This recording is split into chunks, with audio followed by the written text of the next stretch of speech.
ये जिम्मेदारी दी है और ये तीसरी बार के कार्यकाल में हमारा 1.5 वर्ष का कार्यकाल रहा है। इस 1.5 वर्ष के कार्यकाल में हमने कोशिश की कि आपके यहाँ पर कुछ ऐसे व्यवस्थाएं हो। आपने देखा होगा कि हमारा जो क्षेत्र है वो शिक्षा से अति भी पिछड़ा हुआ है और इसके लिए हमने प्रयास किया। पिछले कार्यकाल में हमने यहाँ पर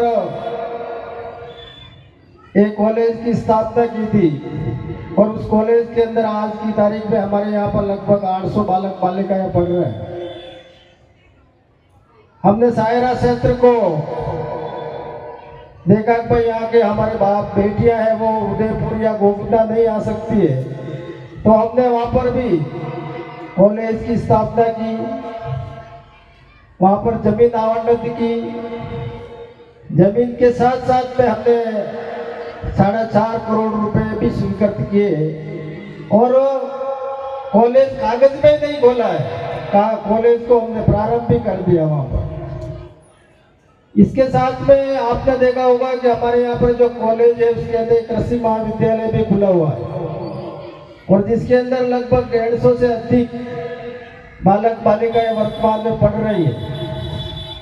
उसके लिए भी हमने पिछले दिनों हमारे एसडीएम साहब को पत्र लिखा था कि इसके लिए कृषि विद्यालय के कृषि महाविद्यालय के लिए जमीन की आवश्यकता है, तो वो जमीन भी हमारे यहाँ पर आवंटन हो गई है और उसका भी आने वाले समय में राशि भी स्वीकृत कराएंगे और उस काम को भी करेंगे।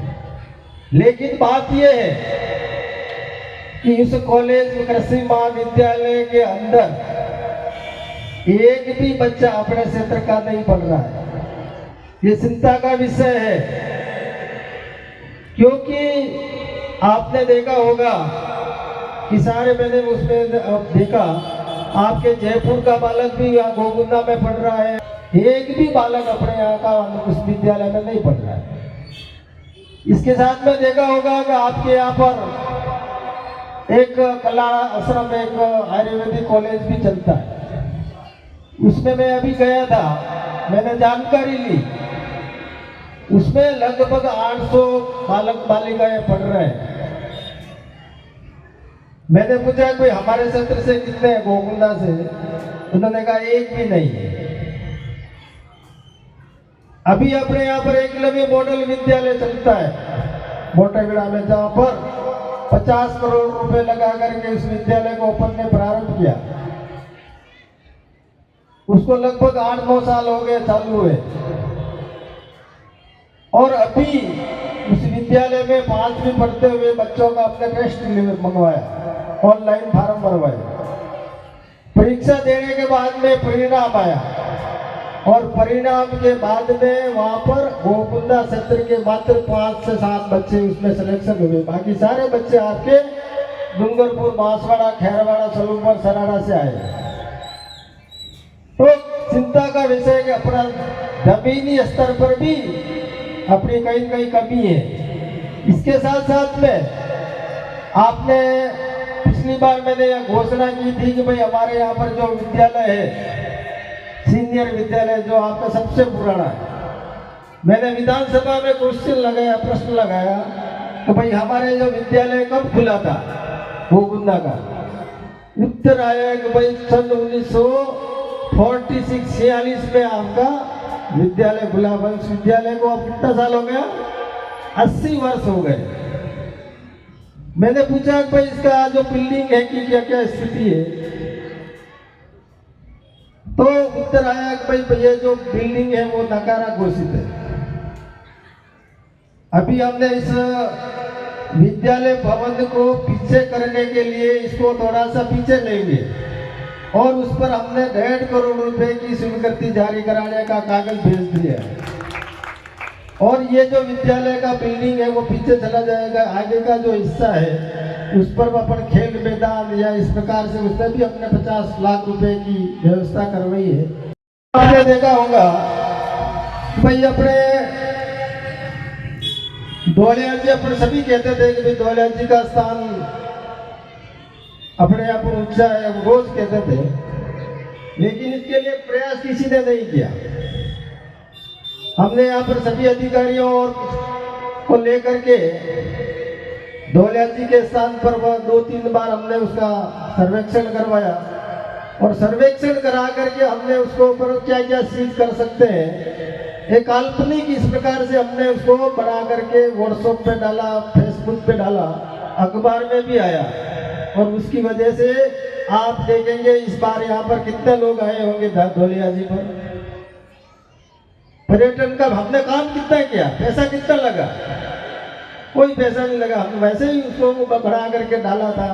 तो वहां पर भी आज आवागमन हो गया, चालू हो गया है। आने वाले समय में भी हम उसको भी विकसित करने की कोशिश करेंगे। इसके साथ में मैंने अभी गोकुंदा के लिए एक गोकुंदा बस स्टैंड चौगान में इस स्थान पर हमने एक स्ट्रीट लाइट के लिए भी 5 लाख रुपए की स्वीकृति जारी की है। एक आपके बाईपास पे भी एक स्ट्रीट लाइट की व्यवस्था की है। इसके साथ में हमारा जो बस स्टैंड है उसके भी वापस थोड़ा सा इसका काम बाकी है, उसके लिए भी 5 लाख रुपए हमने व्यवस्था की है। आपके गोकुंदा के अंदर कुछ गलियां हैं जहाँ पर अभी नाली ठीक नहीं है, आपके सीसी रोड टूट गया, तो उसके लिए भी अपन ने 10 लाख रुपए की व्यवस्था की है। इसके साथ में हम 1-2 करोड़ रुपए का अटल पथ आपके जो बस स्टैंड अपना बाईपास से लगा करके फिर रावले तक आपका बढ़िया सा एक गौरव पथ बनने वाला है, उसके भी लिए पैसा स्वीकृत है 2 करोड़ रुपए और टेंडर लग गया। ये सारे काम आने वाले समय में हम इस क्षेत्र के लिए करेंगे। इसके साथ में आपने देखा होगा कि अभी अपने यहाँ पर ऊर्जा के क्षेत्र में लाइट आपके समय समय पर चली जाती है, कहीं फाल्ट हो जाता है, उसको देखते हुए अभी आपके यहाँ पर लाइट का काम भी चल रहा है। कुछ लोगों ने भ्रम भी फैलाया बीच में कि इससे मीटर में ज़्यादा यूनिट आएंगे, स्मार्ट यूनिट वो लगेगा वगैरह वगैरह। तो आप सबसे मेरा निवेदन है कि कोई ऐसी भ्रांति नहीं फैलावे, ताकि आने वाले समय में जो विकास का जो काम हो रहा है वो होने दें। इसके साथ में बहुत सारे काम हम इस क्षेत्र में और भी करने वाले हैं। सड़क के मामले में आपके 65 करोड़ रुपए आपका जो बाईपास से लगा करके अमृतसर जी तक का जो है इसको भी हमने ले रखा है। उसका भी थोड़ा सा वन विभाग का थोड़ा इश्यू है, तो वो भी तुरंत ही उसका निस्तारण होगा और उस काम को भी अपन कराएंगे। इसके साथ साथ में आपने देखा होगा कि अपने एकलव्य मॉडल विद्यालय अपने यहाँ पर नहीं है देवला में, इसके लिए भी अपन ने 30 करोड़ रुपए स्वीकृत कर दिए। जमीन आवंटन होगा कि काम वो भी चालू है, वहाँ पर भी एकलव्य मॉडल विद्यालय अपन ने प्रारंभ कर दिया। कहने का मतलब, और उसके अलावा अभी मैडम बता रहे थे बीओ मैडम का भाई हमारे यहाँ पर वो आपने देखा होगा हमने कम से कम प्रत्येक जो 12वीं का विद्यालय था उसके अंदर हमने 25-25 लाख रुपए के 2-2 कमरे की स्वीकृति जारी कर दी है, टेंडर लगा दिया है, वर्क ऑर्डर दे दिया। वो काम भी बहुत जल्दी चालू हो जाएगा। कहने का मतलब काम में किसी प्रकार की कोई कमी नहीं है। अभी आप सबसे मेरा निवेदन है थोड़ा सा हम सभी जागरूक हुए। अपना क्षेत्र टीएसपी है, टीएसपी का अलग से अपने यहाँ पर कोटा होता है, आपके सभी विभागों में अलग से भर्तियां होती है।